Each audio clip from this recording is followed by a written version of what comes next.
hearsay can be much better evidence than direct, as we have learned in painful instances, and it's certainly valid in this instance. Well, gentlemen,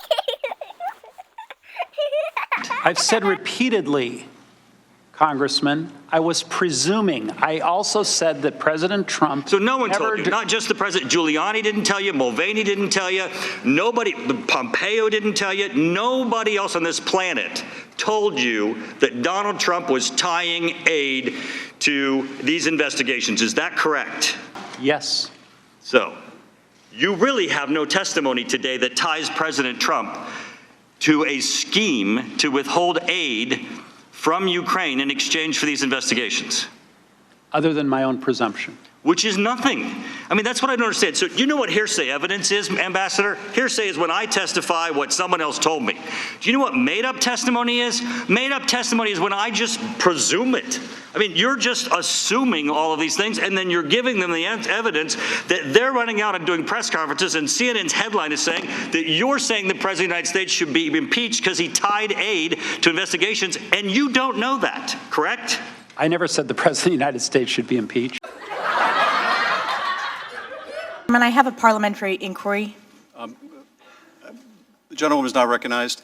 I do want to comment, Mr. Chairman, I have a point of order under H.Res. 660. The gentleman will state her point of order.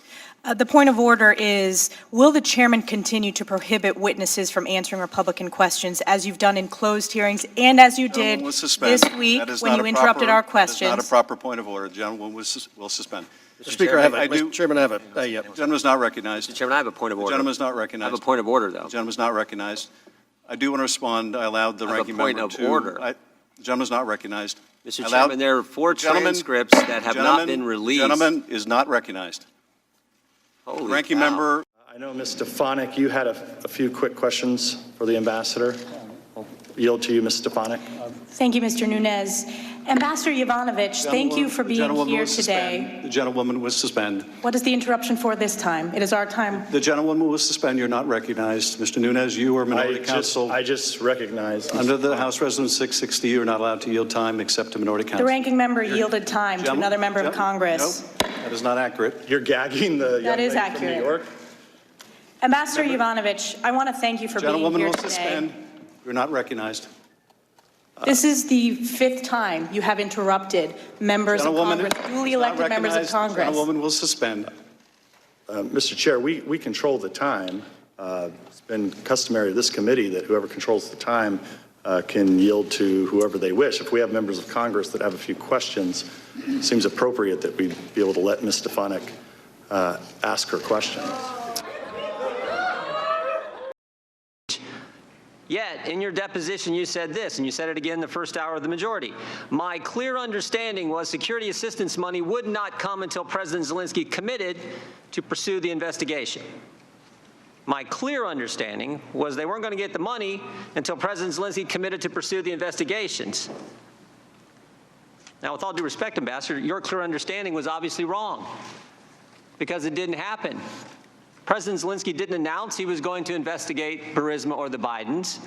He didn't do a press conference and say, I'm going to investigate the Bidens, we're going to investigate Burisma. He didn't tweet about it, and you just told the ranking member he didn't do the CNN interview and announce he's going to investigate Burisma or the Bidens. So 3 face-to-face meetings, it doesn't come up, no linkage whatsoever. President Zelensky doesn't announce it before the aid is released on the 11th. And yet you said you have a clear understanding that those 2 things were going to happen. The money was going to get released, but not until there was an investigation, and that, in fact, didn't happen. So what I'm wondering is, where did you get this clear understanding? Ambassador Taylor recalls that Mr. Morrison told Ambassador Taylor that I told Mr. Morrison that I conveyed this message to Mr. Yarmak on September 1st, 2019 in connection with Vice President Pence's visit to Warsaw and a meeting with President Zelensky. Now, this is his clarification. Let me read it one more time. Ambassador Taylor recalls that Mr. Morrison told Ambassador Taylor that I told Mr. Morrison that I conveyed this message to Mr. Yarmak on September 1st, 2019 in connection with Vice President Pence's visit to Warsaw and a meeting with President Zelensky. We got 6 people having 4 conversations in 1 sentence, and you just told me this is where you got your clear understanding. Which, I mean, Even though you had 3 opportunities with President Zelensky for him to tell you, you know what? We're going to do these investigations to get the aid. Didn't tell you 3 different times. Never makes an announcement, never tweets about it, never does a CNN interview. Ambassador, you weren't on the call, were you? The president, you didn't listen on President Trump's call and President Zelensky's call? I did not. You've never talked with Chief of Staff Mulvaney? I never did. You never met the president? That's correct. You had 3 meetings again with Zelensky and it didn't come up. And 2 of those they had never heard about, as far as I know. And President there was no reason for it to President come up. Zelensky never made an announcement. This is what I can't believe. And you're their star witness. You're their first witness.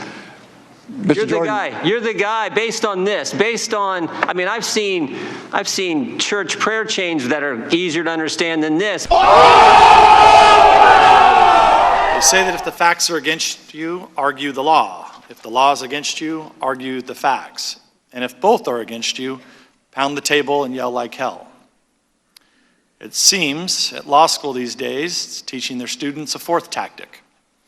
If the facts and the law are against you, simply rig the game and hope your audience is too stupid to catch your duplicity. But I believe I just asked him an open-ended question, Mr. Chairman. What do you want from Ukraine? I keep hearing all these different ideas and theories and this and that. What do you want? And he just said, I want nothing. I want nothing. I want no quid pro quo. Tell Zelensky to do the right thing. Something to that effect.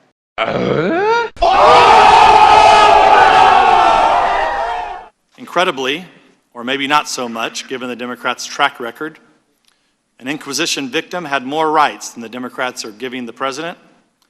After all, Inquisition victims had the right to know their accuser's name. For those of you at home, it's time to change the channel, turn down the volume, or hide the kids, put them to bed. Now I yield to Mr. Schiff for Story Time Hour.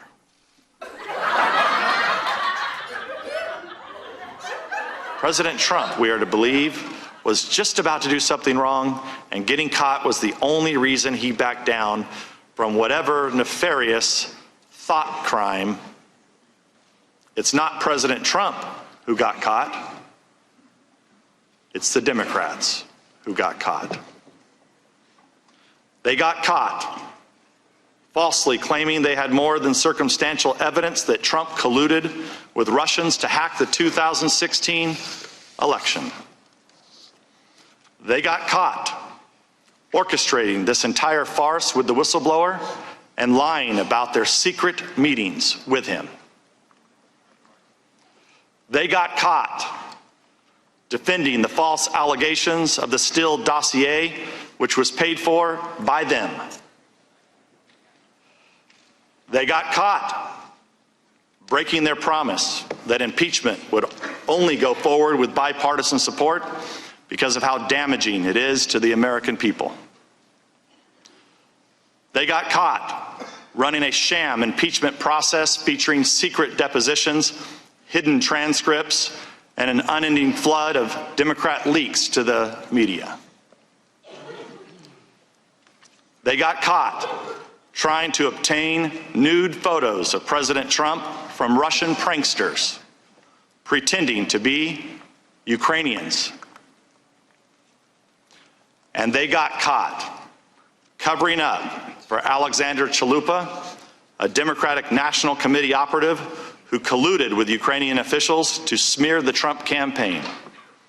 From the Russia hoax to this shoddy Ukrainian sequel, the Democrats got caught. Let's hope they finally learn a lesson, give their conspiracy theories a rest, and focus on governing for a change. Ladies and gentlemen, unless the Democrats once again scramble their kangaroo court rules, today's hearing marks the merciful end of this spectacle in the Impeachment Committee, formerly known as the Intelligence Committee. Bada bop boom pow.